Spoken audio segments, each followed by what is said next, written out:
नमस्कार बच्चों, आपका अपने YouTube channel math bye DK sir में आपका स्वागत है। आज हम कक्षा 8 की गणित की कार्य पुस्तिका प्रखर, इसको सरकार द्वारा जारी करने का उद्देश्य है, बच्चों में वितरित करने का मेन उद्देश्य है बच्चे अभ्यास करें और दक्षता हासिल करें, यानी कि प्रैक्टिस मेड मैन परफेक्ट। तो आइए बच्चों, इसके होशियार आधारित आधार रेखा मूल्यांकन भाग 1 को हल करते हैं। देखिए, आपके सामने पहला प्रश्न है, निम्न में से कौन सा विकल्प 9740 को शब्दों में दर्शाता है। तो देखिए 9740, ये आपका तीसरा ऑप्शन है 9740, तो तीसरा ऑप्शन इसमें राइट होगा। फिर देखिए बच्चों, दूसरा प्रश्न, विस्तारित रूप में 80,000 प्लस 3,000 प्लस 20 प्लस 9 की संख्या है को विस्तारित रूप है, इसको संख्या रूप में लिखना है। तो देखिए किस प्रकार लिखते हैं। 80,000, ये आपके 80,000, इसमें कितने जोड़ने हैं 3,000, फिर कितने जोड़ने हैं 20 प्लस 9, तो 20 और ये 9, इस प्रकार आपको लिखना है। फिर जोड़ लेना, ये 9 हो गया, यहाँ 2 आ जाएगा, 0 का 0 आ जाएगा, 3 आ जाएगा और ये, यानी कि आपके आएगा 83,029। इसमें आपको क्या भरना है, तीसरा ऑप्शन है आपके 83,029। फिर देखिए अगला तीसरा प्रश्न, संख्या 1719 29 के सैकड़ा व दाई के अंक को आपस में बदल दे तो कौन सी संख्या बनेगी। देखिए संख्या 1729 ये है, इसके सैकड़ा व दाई, सैकड़े पे तो कौन सा है, ये आपके 7, ठीक है, दाई है आपके 2, तो इनको आपस में बदल दे। क्या कर दे, ये आपस में बदल दे, यानी कि 7 की जगह तो आ जाए आपके 2 और 2 की जगह आ जाए 7, ठीक है। तो कौन सी संख्या बनेगी, तो देखिए बच्चों कौन सी बनी है 1279। तो यहाँ देखिए 1279 दूसरे ऑप्शन में है, तो इसमें टिक करना है। फिर देखिए खाली बॉक्स में कौन सी संख्या आनी चाहिए, यानी कि आपके 5 × 5 बराबर 10 × 75 है, और इधर क्या है खाली बॉक्स है। तो यहाँ कौन सी संख्या है कि ये आपके 10 × 75 हो जाए, क्या हो जाए 10 × 75 का मान और इनका मान बराबर हो जाए। तो इसमें क्या करना है, इसको हम खाली बॉक्स को x मान लेते हैं। तो अब ये x की गुणा में है, क्या है, देखिए 5 × 5 बराबर 10 × 75, तो ये x के गुणा में है दोनों ही, तो ये दोनों ही उधर भाग में चले जाएंगे। तो x बराबर 10 × 75 दोनों भाग में जा रहे हैं, तो ये ऐसे हो जाएगा बटे हुए में। अब देखिए 5 का भाग देते हैं, तो 5 का भाग 2 बार गया, 5 का भाग इसमें 15 बार गया, 15 दूना 30, यानी कि x की जगह आपको क्या लिखना है 30, बॉक्स में क्या लिखना है 30। देखिए 30 आपकी तीसरा ऑप्शन में ये राइट हो जाएगा। फिर अगला प्रश्न आपके 5वां, एक तरबूज का 2/3 भाग 8 बच्चों में बराबर बराबर बांटना है, प्रत्येक बच्चे को पूरे तरबूज का कितना भाग मिलेगा। यानी एक तरबूज का 2/3 का मतलब होता है 3 में से 2, यानी 2/3, 3 भाग है कुल, उसमें से 2 भाग बांटने हैं। कितने बच्चों में बांटने हैं, 8 बच्चों में, तो इसमें हम 8 का भाग देंगे, तो इसको इस रूप में लिखा जाएगा। तो इसमें आपके पहला ऑप्शन राइट है, 2/3 भाजक 8, ठीक है। फिर देखिए छठा प्रश्न हल कीजिए, इसमें क्या करना है 564 में भाग देना है 12 का, ठीक है। तो देखिए किस प्रकार देते हैं, यह आपके 564 भाग देना आपको 12 का। देखिए 12 का पावड़ा बोलते हैं 12 चौक 48, 12 चौक 48, घटाते हैं तो देखिए यहाँ 16 हो गए, 16 में से 8 गए तो 8, यहाँ 5 में से 1 उधर चला गया तो 4 बजे, 4 में से 4 गया 0, अगली संख्या होता है 4, 12 57 84 47, यानी कि आपके चौथा ऑप्शन इसमें राइट है 47। फिर देखिए 7वां प्रश्न आपके सामने, दिए गए समूह में से किस समूह में एक दूसरे की समतुल्य भिन्न है। समतुल्य भिन्न का मतलब होता है समान, ठीक है। तुलना करने पर उनका मान क्या आना चाहिए, समान। देखिए किसी की भी समतुल्य भिन्न बनाते हैं तो उस भिन्न को अंश व हर को समान संख्या से गुणा करते हैं। जैसे इसकी बना के देखते हैं पहले ऑप्शन में, तो इसको 2 से गुणा करते हैं, अंश व हर को 2/2 से। तो देखिए इसका तो यह 2 1 2, 3 दूनी 6 आना चाहिए, जो कि ये इसमें नहीं है। फिर देखिए दूसरा ऑप्शन 1/2 को हम अगर 2/2 से करते हैं तो 2 1 2, 2 दूनी 4 आना चाहिए, जबकि यहाँ क्या आ रहा है 1/4। तीसरा ऑप्शन देखते हैं 1/2, इसको गुणा करते हैं 2/2 से, तो 2 2 1 2 और 2 दूनी 4, यानी कि 2/4। तो ये आपका तीसरा ऑप्शन इसमें सही होगा, राइट है दोस्तों। फिर देखिए अगला प्रश्न 8वां, दिए गए दशमलव भिन्न में से सबसे छोटी दशमलव संख्या है। देखिए 0.11, 0.011। एक बच्चों ध्यान रखना, पॉइंट के बाद वाली संख्या को सिंगल ही बोला जाता है, 1 1, है ना। तो ये है 0.101, यह है आपके 0.0101। वैसे सबसे छोटी संख्या यही है, चौथी आपके, इसमें चौथा ऑप्शन आएगा, ठीक है। क्यों, देखिए यह है 0.11, इस पॉइंट को हटाते हैं तो यहाँ क्या 1 के 2 0 लगाते हैं, इसके यहाँ हटाते हैं तो 0.011 को पॉइंट हटाते हैं, यहाँ क्या आ जाएगी ये। फिर यहाँ देखिए 0.101, यहाँ पॉइंट हटाते हैं तो ये आपके 1000 आ जाएगा। फिर देखिए 0.0101, यहाँ पॉइंट हटाते हैं तो 1114, नहीं ये आ गया। अब देखिए अगर नीचे वाली संख्या को हटाते हैं तो इसमें क्या है, इसका मान सबसे कम होता है। अगर इसका वापस भाग देते हैं तो ये वाली, तो सबसे छोटी कौन सी आ जाएगी, चौथा ऑप्शन इसमें आपको भरना है।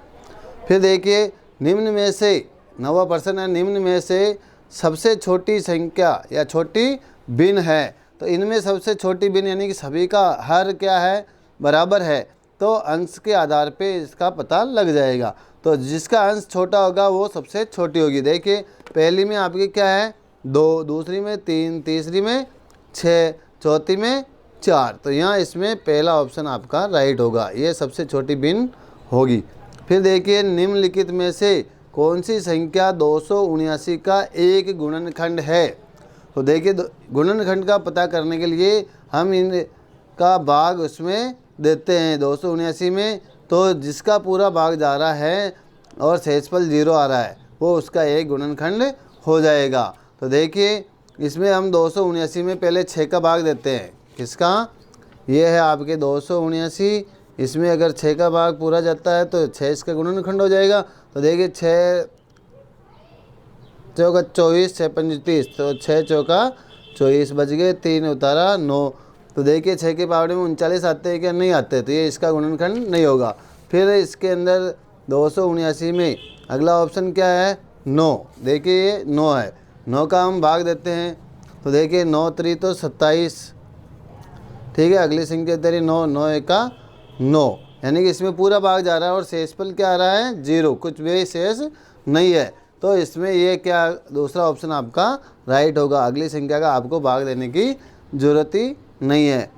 फिर देखिए अगला प्रश्न आपके 11वां, ये थोड़ा बड़ा है।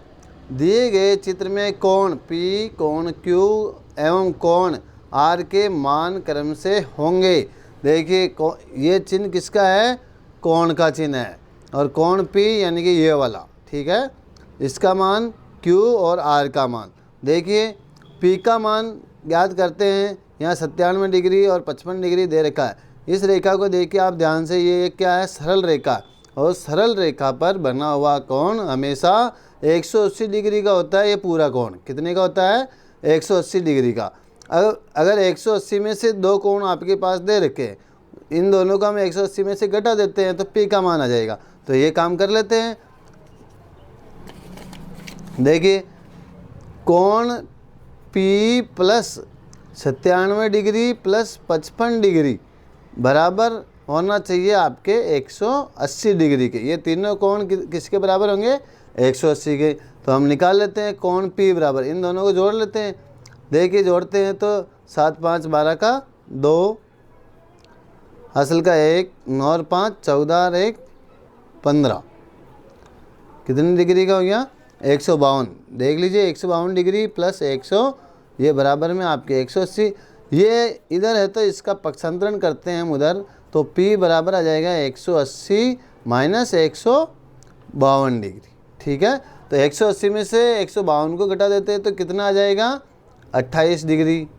कितने का आया ये 28 डिग्री का। तो कोण P का मान क्या आया 28 डिग्री का। फिर देखिए दूसरा का मान कोण Q। देखिए शीर्षाभिमुख कोण, यानी कि जब दो रेखाएं आपस में काटती हो ऐसे, तो इनके जो बनने वाले शीर्षाभिमुख कोण, यानी कि इसके सामने का कोण ये, तो ये दोनों आपस में बराबर होंगे, और इसके सामने का कोण ये, इन दोनों का मान भी बराबर होगा। अगर ये x है तो ये भी x होगा, ये P है तो ये भी P होगा। तो यहाँ देखिए कोण Q के सामने का कोण ये है, और ये रेखा आपस में काट रही है, तो ये क्या है शीर्षाभिमुख कोण है। तो कोण Q का मान क्या हो जाएगा 55 डिग्री। और कोण R का मान देखिए 100, ये भी एक सरल रेखा है, तो सरल रेखा के ऊपर बनने हुए कोणों का योग क्या होता है 180 डिग्री। तो यहाँ एक का 55 है, R का निकाल लेंगे तो क्या हो जाएगा, देखिए कोण R प्लस 55 डिग्री बराबर होगा आपके 180 डिग्री। तो 55 का पक्षांतरण कर देते हैं उधर, तो R बराबर क्या हो जाएगा 180 माइनस 55, तो कितने का बच गया देखिए दोस्तों 125 का। कितने का देखिए, एक तो आपके 28 डिग्री आया, एक आपके ये 55 आ गया, और ये कितने का बच गया 125 का। तो देखिए इसमें कौन सा ऑप्शन आ रहा है 28, 55 और 125, तो ये तीसरा ऑप्शन आपका सही होगा। फिर देखिए बच्चों कोण PQR का अंशीय माप इनमें से किस वजह से बदलेगा, यानी कि ये जो कोण है इसका माप कब बदलेगा। जब देखिए ये कह रहा पहला ऑप्शन पूरे कोण को घड़ी की दिशा में 100 डिग्री घुमाने पर, अगर पूरे कोण को ऐसे घुमाएंगे तो एक चेंज थोड़ी होगा, अंदर का कोण तो चेंज नहीं होगा। फिर देखिए पहला ऑप्शन आपका सही नहीं है। दूसरा रेखा QP की लंबाई बढ़ाने पर, यानी कि ये रेखा है Q और P, इसकी अगर लंबाई हम आगे बढ़ा दें ऐसे, तो क्या कोण का मान बदलेगा, नहीं। रेखा QR की लंबाई, यानी कि इस रेखा को बढ़ा देते आगे, तो क्या इसका मान बदलेगा, नहीं। रेखा QR को उसी जगह पर रखे, यानी कि इसको तो फिक्स रखते हुए रेखा QP को घड़ी की दिशा में 10 डिग्री घुमाने से, यानी कि ये तो रेखा फिक्स है और इसको हम क्या करें ऐसे 10 डिग्री आगे बढ़ा दे, तो बताइए ये कोण बनेगा कि नहीं बनेगा, बढ़ेगा। हाँ, तो ये चौथा ऑप्शन आपका राइट होगा। फिर देखिए प्रश्न नंबर 13, ये कह रहा है 16 और 24 का महत्तम समापरिवर्तक कितना होगा। तो देखिए आपको में से पे लेना आना चाहिए, कैसे लेते हैं मैं बताता हूँ। 16 और 24 का में से पे लेने की दो विधियाँ हैं, उनमें से मैं आपको एक विधि अभी बता देता हूँ कि अभाज्य गुणनखंड विधि से 16 और 24। तो देखिए इस प्रकार आप लेते हो संख्या, इसमें 2 का भाग जा रहा है तो 2 का भाग 2 8 16, फिर 2 का जा रहा है 2 चौके 8, फिर 2 का जा रहा है 2 दूनी 4, फिर 2 का जा रहा है 1 बार। इसमें भी देखिए 2 का भाग 12 बार, फिर 2 का भाग 6 बार, ठीक है, फिर 2 का भाग 3 बार, 3 का भाग 1 बार। अब क्या करना आपको, इनको आपस में लिखना है। 16 का लेसे पे अभाज्य गुणनखंड क्या 2 × 2 × 2 × 2, यानी कि इनको एक तरफ लिखेंगे। फिर यहाँ 24 का क्या है देखिए अभाज्य गुणनखंड 2 × 2 × 2 और × 3। तो अब देखिए जो जो इन दोनों में कॉमन आ रही है उन संख्या को लेना है। 2 इसमें भी है, इसमें भी है, 2 इसमें भी है, इसमें भी है, इसमें भी है, इसमें भी। अब इसमें 2 बच गया, इसमें 3, इनको छोड़ देना। जो जो आए उनको आपस में क्या करना है, आपस में गुणा कर लेते। देखिए 2 × 2 × 2 बराबर कितने होगी 2 दूनी 4, 4 दूनी 8। तो यहाँ इसमें आपके में से पे क्या आया 8। फिर अगला प्रश्न देखिए 14, 5, 7 और 10 का लघुत्तम समापरिवर्त्य यानी एलसीएम कितना होगा। तो आपको लेसे पे लेना भी आना चाहिए। देखिए किस किस का लेना है, 5, 7 और 10 का। इन तीनों को एक साथ लिख देते हैं, 5, 7, 10 तीनों को एक साथ लिख देते हैं। फिर इसमें जिसका भाग जाता है, देखिए इकाई का अंक 2 0 है तो 2 का भाग जाएगा, 5 में नहीं जाता है 5 को ऐसे लिख दो, 7 में नहीं जाता है ऐसे लिख दो, 10 में जाता है 5 बार। अब देखिए 5 का भाग जा रहा है एक बार, 7 में नहीं जाता है इसको ऐसे लिख दो, 5 में एक बार, फिर 7 का, तो यहाँ नीचे क्या आ जाता है 1 1।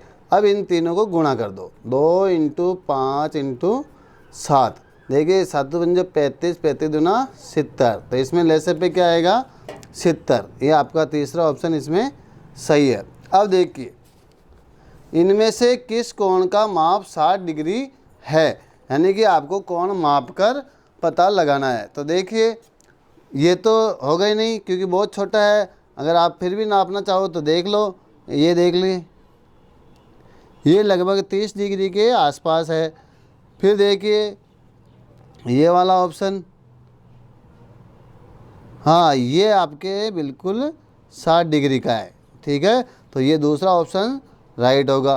तीसरा 90 डिग्री का है, ये 90 से भी ज़्यादा है, तो इनका ऑप्शन है ही नहीं। तो देखिए बच्चों, हमारा वीडियो आपको कैसा लगा, अच्छा लगा हो तो लाइक एंड सब्सक्राइब कीजिए। Thank you.